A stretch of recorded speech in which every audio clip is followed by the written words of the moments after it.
if you can't buy it twice, don't buy it. I hear a lot of poor people say this. Now, I don't give a shit what Robert Kiyosaki said. I don't give a shit what Elon Musk or Jeff Bezos said. Them man, they're rich. They can say what the fuck they want.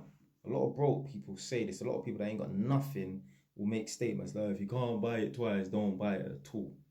Like, there's certain things that rich people can say that I'll listen to that if broke people say, I don't give a fuck what you got to say. Like, I hear a lot of broke people say when they give birth or when they take pictures of their children and post them up on Instagram or TikTok and that, they're like, oh, my most prized possession or my most precious achievement or my greatest achievement in the world.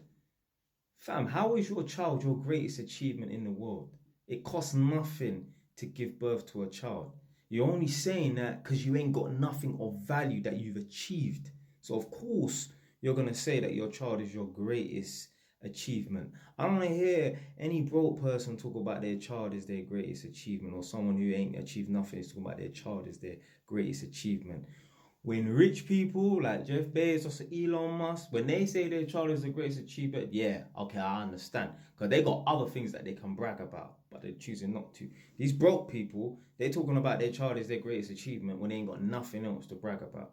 I don't listen to these people talk about if you can't buy it twice, don't buy it at all. Do you think I would be here on YouTube or sorry on TikTok, and obviously this is going on YouTube, so you think I'll be able to jump on social media and talk about I've got 5 properties if I listen to this dumb advice? I beg you lot, no disrespect to this person, no disrespect to this person, but you lot watching this right now, do not listen to this advice. Where would any of us be that own properties?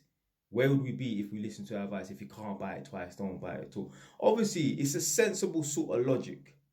It's quite sensible in some aspects, like with cars and that. Yo, if a car costs 5 grand, if you ain't got 10 or 15 grand, which is twice or triple the amount, then don't buy it at all. It's a very sensible logic, but sometimes, that logic there is not it's not rational. Yeah, you can't use that logic when it comes to properties and that. Imagine if the average homeowner or the average person that wanted to buy a property, let's say the average property price is 200 grand.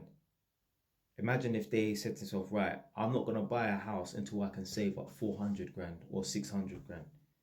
It doesn't make no fucking sense. So when it comes to sort of properties and stuff like that, I think it's very stupid listening to this sort of advice. No disrespect to the person. But yeah, I beg you lot, don't listen to that advice, man. That will keep you very stagnant. Again, where the hell would I be if I had listened to this sort of advice? You think I would have any properties? I'm 31 years old. I'm gonna be 32 in September.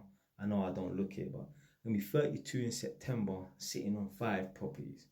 I would not be 32 in September sitting on 5 properties if I listen to this advice. So certain times you can possibly listen to this advice. When it comes to mortgages and properties, hell fucking no.